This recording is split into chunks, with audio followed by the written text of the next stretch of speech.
Yo, what's up? Good morning mga kalakay. Dahil tapos na yung bagyo, nagwashing tayo. Ayan o, may sticker na po tayo. Doon po sa mga nagtatanong sa tail support, ito po, nabili ko po to sa Shopee. Kasi ang issue talaga ito, talaga to, crunchy kumbaga. Ito yung palaging naisira. Kaya bumili tayo ng tail support to, napakatibay. Galing yan sa Shopee. Tapos doon naman sa nagtatanong sa windshield natin, pang ano po ito? Pang CBR 600RR. Ayan po. Wala po kasi akong video nung kinabit ko po ito eh. Pero nung ito, diretso to eh. Mayroon to isa, dalawa, tatlo. Yung pinakadulo po niya, bali lalagariin, tatanggalin to. Kasi hindi po siya plug and play. Ayan o. Lalagariin mo yung pinakadulo niyan. Tapos isuksok mo ito. Dito yung unahin mo, itong dalawang to.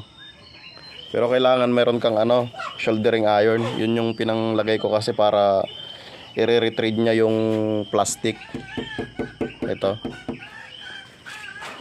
Yan o, unahin mo ito tsaka itong pinakadulo. Pero pag nilagay mo to, kumuha ka ng basahan, tapos lagyan mo ng kahoy, kalangan mo dito sa loob para umangat dito. Yan o, pero meron pa siyang konti, pero hindi naman nag-aano yan. So, ayun, sa mga nagtatanong naman sa gas, hindi naman siya gaanong maaksaya sa gas.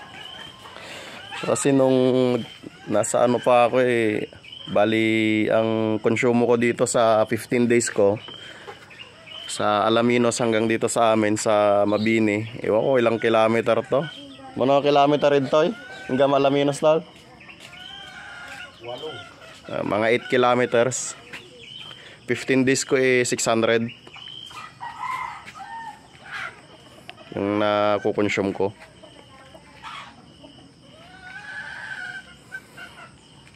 Ayun o.